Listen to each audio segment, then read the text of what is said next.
Assalamualaikum warahmatullahi wabarakatuh. Semangat pagi.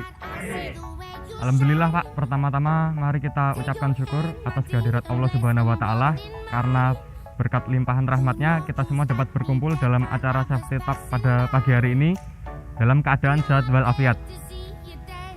Izinkan saya memperkenalkan diri, saya Zendi Saputra Pak. Saya perwakilan dari Departemen Plan. Cuma untuk beberapa waktu ke depan saya diplot di SHI Departemen karena ada suatu kepentingan. Jadi di sini saya ingin menginformasikan atau mensosialisasi bapak-bapak tentang bagaimana sih protokol kesehatan pencegahan COVID-19 yang dianjurkan oleh pemerintah. Jadi begini Pak, sebelum kita masuk ke protokol pencegahan COVID-19, kita kenalan dulu sama si virus corona ini. Sebenarnya apa sih corona itu? Jadi corona itu Pak, itu adalah virus yang menyerang pada sistem pernafasan manusia. Nah, sebelum virus corona ini menyebar, sebelumnya sudah ada pendahulunya terlebih dahulu Pak. Itu masih satu famili dengan virus corona, yaitu penyakit SARS dan MERS. Apa itu SARS? SARS adalah Severity Acute Respiratory Syndrome. Penyakit ini menyerang sistem pernafasan juga Pak. Pertama kali menyebar atau mewabah di Provinsi Guangdong di Cina pada tahun 2002 dan berakhir pada tahun 2003. Lalu yang kedua MERS. Apa itu MERS Pak? MERS itu Middle East Respiratory Syndrome. Virus ini menyebar pertama kali di Timur Tengah atau di Tanah Arab pada tahun 2012 dan berakhir di tahun 2013. Lalu apa sih penyebab virus corona itu Pak? Kalau penyebab pastinya kita secara penelitian belum diketahui dari mana asal virus ini. Namun diketahui virus ini disebarkan dari hewan ke spesies, contohnya seperti manusia Pak. Lalu virus corona ini berbahaya apa tidak sih Pak? Kalau menurut penelitian dan fakta di lapangan, virus ini itu dapat membunuh Pak. Jadi pasien itu dapat meninggal dunia. Kemarin saya browsing Pak tentang statistik per tanggal 24 kemarin itu mencapai 93.656 orang terinfeksi virus corona. Dan per kemarin saya browsing kemarin malam itu sudah menambah lagi Pak. Jadi 98.776 orang. Jadi peningkatannya itu sangat drastis Pak. Cuma dalam waktu 2 hari meningkatnya sudah hampir 2.000 orang lebih yang terinfeksi. Kalau ini diangkakan dengan uang mungkin kecil ya Pak. Tapi ini manusia, orang. Ini sangat banyak sekali kalau kita kumpulkan di sini, 98.000 orang. Jadi, informasi mengenai COVID-19 yang begitu berlimpah terkadang membuat kita sebagai masyarakat itu bingung bagaimana sih cara pencegahan corona itu. Oleh karena itu, kita membutuhkan protokol kesehatan yang alurnya jelas, mudah dimengerti, dan sederhana. Kira-kira apa saja sih Pak protokol kesehatan yang dianjurkan pemerintah? Yang pertama itu wajib pakai masker Pak. Nah, pakai masker di sini bukan hanya sekedar wajib pakai masker ya. Tata cara memakai masker harus benar. Contohnya ini masker yang saya pakai ini. Kita pakai itu harus menutupi hidung sampai dengan dagu. Lalu di sisi samping hidung ini kita rapatkan supaya tidak ada celah. Masker ini kan ada beberapa macam Pak.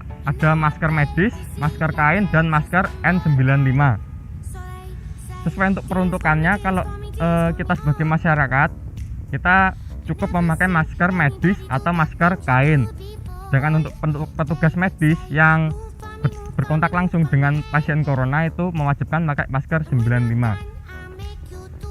Lalu untuk masker sendiri Pak, ABB atau owner kita ya, Asmi Bara Bronang itu telah mengeluarkan memorandum di setiap situasi itu harus memakai masker. Contohnya di lingkungan kerja kita. Nah, apabila kita ketahuan tidak memakai masker, itu ada sanksinya Pak. Yang saya ketahui itu sanksinya SP atau sesuai memo yang Asmi itu. SP-nya itu bertingkat Pak. Kalau sampean ketangkep pertama SP1, kalau ketangkep lagi naik lagi SP2, jadi seterusnya gitu. Untuk masker ya Pak, masker kain ini dia hanya bisa dipakai 1 hari. 1 hari dimaksudkan ke sini adalah setelah 1 hari kita pakai itu harus segera kita cuci. Besoknya kita ganti masker yang baru yang sudah dicuci. Untuk masker medis seperti masker yang Bapak pakai ya, itu cara pemakaiannya yang berwarna itu di bagian depan Pak, dengan yang putih di bagian belakang. Terus untuk masker medis itu kan 1 kali pemakaian saja. Setelah kita memakainya lalu hendak dibuang, itu jangan langsung dibuang Pak. Kita semprot maskernya itu dengan desinfektan atau dengan hand sanitizer. Tujuannya apa? Tujuannya untuk membunuh virus atau bakteri yang menempel pada masker tersebut, agar petugas kebersihan yang bertugas membersihkan sampah tersebut tidak terjangkit atau ikut tertular oleh virus tersebut Pak. Lalu yang selanjutnya, terapkan pola hidup bersih dan sehat. Nah, pola hidup ini ya kita tidur cukup, makan makanan yang bergizi, olahraga teratur. Tujuannya apa Pak? Tujuannya untuk menjaga sistem imun di dalam tubuh kita. Apabila kita sakit atau antibodi kita menurun, lalu kita misalkan memaksakan untuk bekerja, itu kita rawan sekali terkena penyakit. Nah, atau apabila kita lagi sakit terus kita berangkat kerja, bisa jadi kita malah menulari teman kita yang sedang sehat. Jadi apabila bapak-bapak ini sakit, merasa sakit, sebaiknya pergi ke klinik untuk dilakukan tindakan medis lebih lanjut. Apakah itu diobservasi ataukah disuruh bekerja tapi ada ketentuan khusus. Jadi begitu Pak.